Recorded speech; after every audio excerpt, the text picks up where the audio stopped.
We're going to talk about a kitten rescue the other night in the city of Fredericksburg. With us this morning, Veteran Officer Nick Wagner, Officer Josh Gilworth, and from the Fredericksburg Fire Department, Mike Jones. Good morning to all you guys. Thanks for coming in this morning. Good morning. Thanks for having us. You get a call the other night from dispatch. Nick and Josh, what did the dispatcher tell you? Well, it's pretty much just an animal call. We got on a call note stating that there was a small kitten possibly trapped in I guess you call it a sewage pipe that connects to the street itself. The caller, Teresa, was saying that she could hear the kitten crying, obviously in distress, and that she definitely wanted to get the kitten out of the pipe. Nick, as you and Josh are going over to this call, what's going through your mind? Situations like that, it's hard to tell what's going through your mind because you don't know what you're going to run into when you get there. Main focus was just once I got there and seeing where the kitten was at and how close it was just a matter of just trying to coax it out of there and get it to come out. So it's in the drain, and to get into that drain, is that where you needed the city fire department to help you out? Correct. Yeah, the manhole was pretty jammed shut, so we had to have them come out and use some of their tools to be able to pry it open and slide it to the side so we were able to get in. Mike Jones with the city fire department. When were you all dispatched? After the police department determined what was going on and needed our assistance, the dispatch office went ahead and sent us out there. We sent a crew out there to take a look at it. We were able to go in and remove some manhole covers and take a look down inside the actual pipe itself to see what was going on.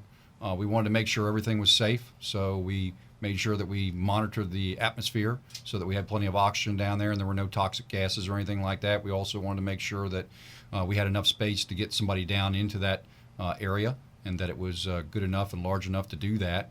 And then it's just a matter of working with the police department to come up with a plan, and that's what we do. We work together and we come up with a plan on how to effect the rescue of this small kitten. How long did it take you guys to come up with that plan?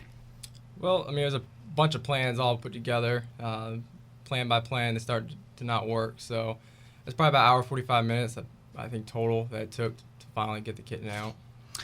Josh, you were the one who drew the straw to go down into the pipe. What was that like? I mean, it was fun, I guess. I mean, spider webs and, nasty little critters. But, yeah, once we got down there, it was fine, and we were able to see the kitten pretty easily, so. What is it? There can't be much space to move around, is there? Well, I'm over 6 foot, so no, it's not too much space for me. But as far as width-wise, yeah. But as far as bending down into the actual pipe, it was a little hard. But yeah, it was enough room to maneuver around and get down there. So Nick, you're up top. You've got Josh in the pipe, and I guess you're all communicating and along with the fire department. Yeah.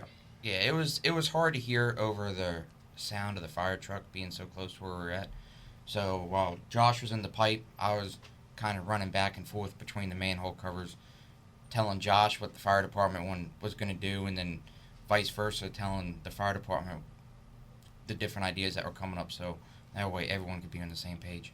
Was the kitten just crouched in there and just scared? Well, I mean, you could tell it wanted help, but it was scared of us. It was scared of our flashlights, scared of the noise. So it kept kind of, it kept going in the middle of the pipe, in between both of us, because we had a person in each manhole, and there's a section between the pipe and between the manholes.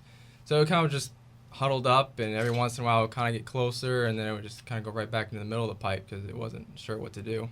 So you went down the first time through the first manhole cover, Mike, that you guys had taken off. Then when the kitten went to the middle, then you went across the street and did the second manhole cover? They put two manhole covers that run between the culvert pipe there, and that's what they did, is they opened both of those up so that we could see what was going on, and then it's just a matter of a plan of trying to coax the kitten to one side or the other so that we can, be able to get a hold of the kitten and get it out of the predicament it was in. So, Josh, what'd you finally do to finally get the kitten out? Well, I mean, we were running out of pretty much every plan and option we had. The only thing I could think of, climb out of the manhole, take all the flashlights, and just try to be as quiet as we could. And the fire department was flushing a little bit of water from the other manholes to try to push it out.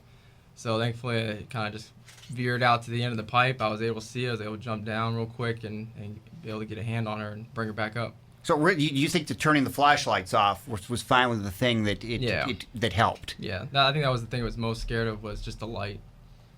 What was it like when you finally were able to get your hands on the kitten? I was relieved. I mean, I thought for sure that the cat wasn't really going to come out for us, because it was, I mean, after an hour, 45 minutes into it, and it's still not coming out with every option we had, it was definitely relieving to get a hold of it and bring it up. Have you guys... Go ahead. Sorry, it was determined not to come out of there. Every time it saw somebody, it was going back and forth, but it was determined there for a while to where that cat did not want to come out. Did you ever talk about or figure out how the cat got into the predicament it was? We did one of the things we're thinking about is maybe it fell in, because the way the actual drain works, there's like a little cliff part, and then it drops down the actual drain itself, where the manhole is. So we're thinking maybe it was walking down there, maybe chasing some type of spider or something, and accidentally fell in the hole itself. Other than that, I'm not sure where the outlet comes. It may have, climbed up through the pipes through the outlet, but we're not sure. Yeah. I guess the interesting thing of seeing this and reading about it and talking all about it is just the teamwork that both the fire department and the police. I mean, you do this all the time, but in a situation like this where a lot of us pay attention to it, we really see that. There's a lot that goes on between the police department and the fire department. We work together on a lot of different events. Many years ago, there was not a lot of collaboration, but now there's a lot of collaboration between not only the officers and the firefighters in the street, but also amongst the command staff and things like that, to make sure that all the events that go on in town and all these different rescues or things that we do have proper representation from both groups, and the fact that we work together to solve problems, and that's what it's all about. Josh and Nick, when you were going through Academy, did you ever do anything that prepared you for this? Unfortunately, the Academy can't prepare you for every situation you go in, but no, I don't remember any training on rescuing a cat out of a sewer, but... No, I definitely don't recall having any training on going down into sewer lines and rescuing a kitten. Have you done anything similar to this in the past in your police work? Rescuing a kitten from a storm drain, no. I mean, various animal calls.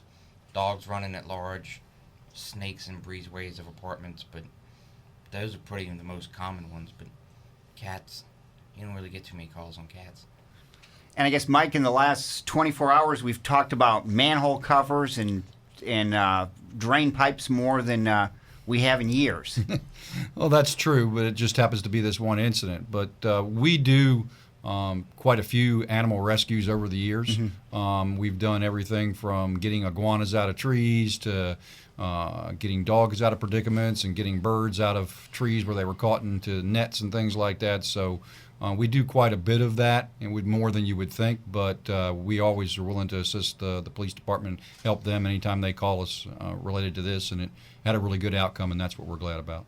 Well, Josh and Nick and Mike, great job, and thanks for how everything worked out, and just yesterday morning while we all slept, you guys were hard at work. Thanks so much. No problems. We're here for it. Thank you. Veteran Officer Nick Wagner, Officer Josh Gilworth, and Mike Jones with the City Fire Department with us this morning on Town Talk on News Talk 1230 WFVA.